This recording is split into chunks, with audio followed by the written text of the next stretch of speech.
Cuando digo que tu pastor no tiene la autoridad que cree tener, no lo digo para ofenderte. Lo digo porque quiero invitarte a descubrir dónde reside la verdadera autoridad de la iglesia que Cristo fundó. Y sé cómo suena esa frase. Puede parecer chocante, divisiva, y quizá te den ganas de cerrar este video ahora mismo. Sobre todo si amas y respetas a tu líder espiritual. Pero por favor, dame solo un momento. Quiero demostrarte que esta idea no nace de un espíritu de rebeldía, sino de una búsqueda honesta de la verdad histórica y de la estructura que el mismo Jesús estableció para proteger la fe. Hemos visto mucha confusión y división en el cristianismo. Hemos sido testigos de cómo, con buenas o malas intenciones, líderes fundan iglesias basadas en su propia interpretación de la Biblia, creando una fractura tras otra. Se han puesto a sí mismos como la máxima autoridad de su congregación, cuando la autoridad legítima fluye de una fuente muy distinta.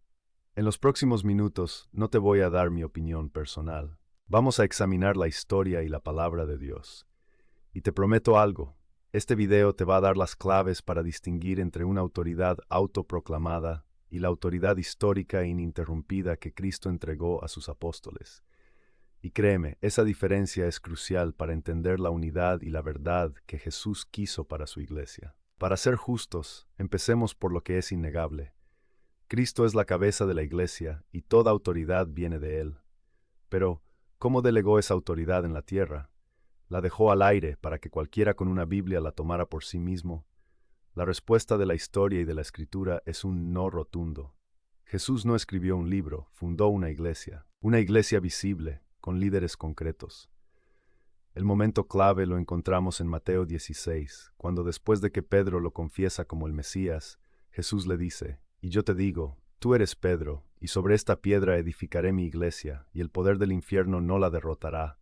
Te daré las llaves del reino de los cielos. Lo que ates en la tierra quedará atado en el cielo, y lo que desates en la tierra quedará desatado en el cielo».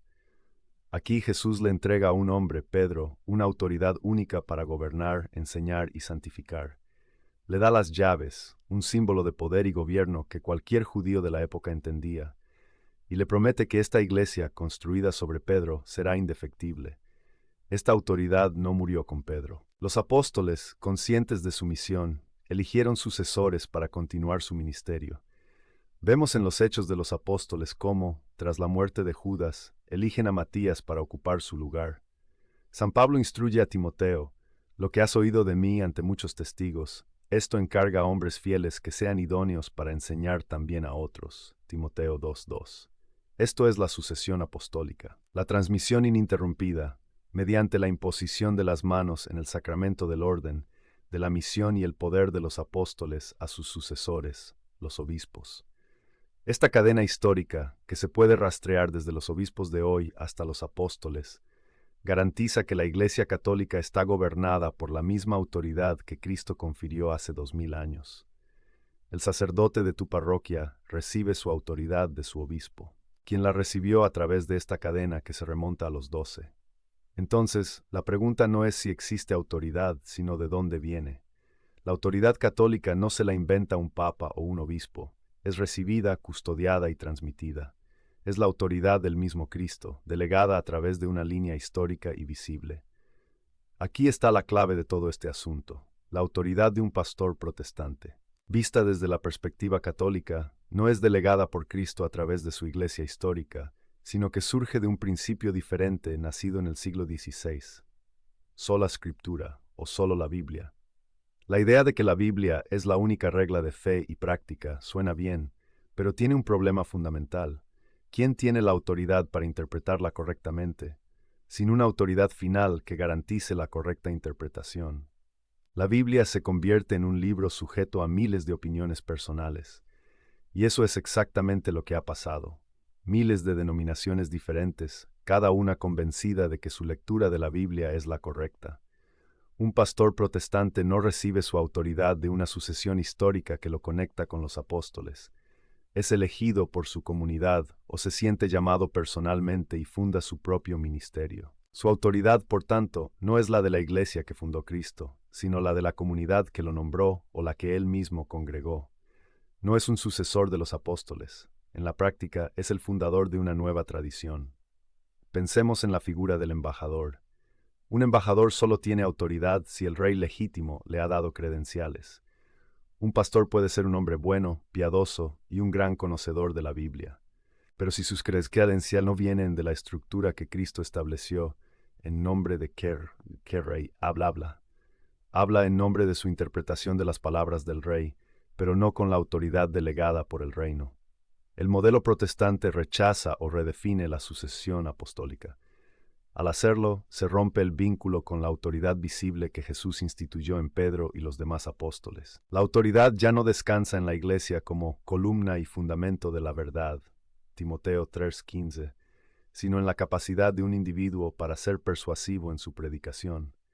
Por eso, desde una perspectiva católica, la autoridad de un pastor es fundamentalmente diferente a la de un sacerdote católico. El sacerdote actúa in persona Christi, en la persona de Cristo, y como parte de un cuerpo universal unido al sucesor de Pedro, el Papa. Su autoridad para celebrar los sacramentos, como perdonar los pecados o consagrar la Eucaristía, proviene de esa sucesión ininterrumpida. Un pastor, al no tener este vínculo sacramental e histórico, no posee dicha autoridad. Entonces, volvamos a la pregunta. ¿Tu pastor tiene autoridad? Tiene la autoridad que su congregación le ha dado, pero carece de la autoridad apostólica, sacramental e histórica que Cristo confió a su única iglesia, edificada sobre Pedro. Aquí es donde vemos las consecuencias en el día a día. Cuando la autoridad no está anclada a una institución divina de 2000 años, se vuelve vulnerable y depende de la personalidad del líder. Esto nos lleva al problema del magisterio personal. Cada pastor se convierte, en efecto, en su propio papa. Cuando dice la Biblia enseña, lo que realmente quiere decir es, mi interpretación de la Biblia enseña. Y si no estás de acuerdo, la única solución es irte y buscar otro pastor con una interpretación que te guste más, o fundar tu propia iglesia. Esto explica la continua fragmentación del protestantismo. Pensemos en las preguntas concretas donde esto se vuelve un problema. ¿Qué pasa si tu pastor enseña algo contrario a la fe histórica? Sin la sucesión apostólica y el magisterio de la Iglesia, la enseñanza oficial de los obispos en comunión con el Papa, no hay un árbitro final. La verdad queda sujeta a la opinión de la mayoría o a la elocuencia del predicador. ¿Quién decide sobre asuntos morales complejos? El divorcio, la bioética, la sexualidad. En el protestantismo, las posturas varían de una denominación a otra e incluso de una iglesia a otra en la misma calle. La Iglesia Católica, a través de su magisterio, ofrece una enseñanza coherente y universal, guiada por el Espíritu Santo, que trasciende culturas y épocas. ¿Cómo se garantiza la validez de los sacramentos? Para los católicos, la Eucaristía es el cuerpo y sangre de Cristo, consagrado por un sacerdote con autoridad apostólica. El perdón de los pecados en la confesión es un acto de Cristo a través del sacerdote. Fuera de esa sucesión, no se tiene esa garantía. El principio católico no es obediencia ciega, sino confianza en que Cristo no dejó a su iglesia huérfana. La autoridad de la iglesia, expresada en la Escritura, la tradición y el magisterio, es un regalo para protegernos del error y guiarnos en la verdad.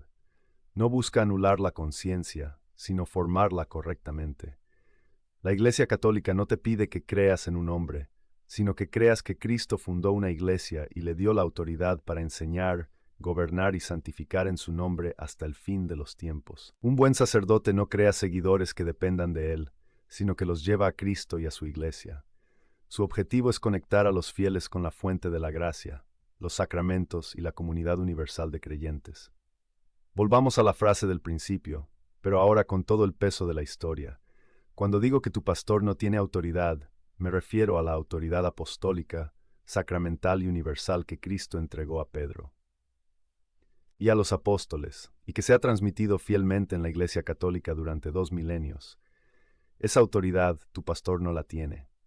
Y no es un ataque personal, es una realidad histórica y teológica que surge de las decisiones tomadas durante la Reforma.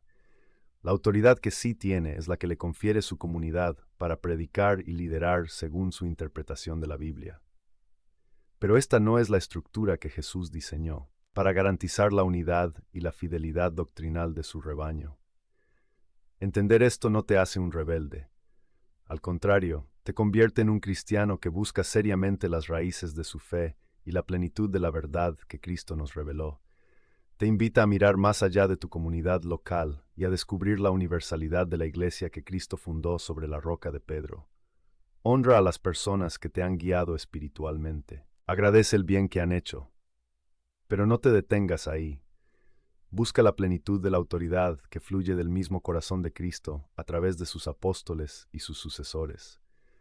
Conocer esta verdad no busca dividir, sino invitarte a casa, a la unidad de la Iglesia Católica. Si esta reflexión te ha resultado desafiante o iluminadora y quieres profundizar en la historia de la Iglesia y el fundamento de la fe católica, te invito a suscribirte al canal y a activar las notificaciones. Y ahora me encantaría escucharte a ti. Con respeto, déjame un comentario abajo. ¿Habías considerado alguna vez la diferencia entre una autoridad elegida por una comunidad y una recibida por sucesión histórica? ¿Qué preguntas te surgen sobre la autoridad en la Iglesia? Gracias por acompañarme en esta reflexión tan importante. Que el Señor nos dé a todos un corazón humilde para buscar la verdad que Él estableció para nuestra salvación.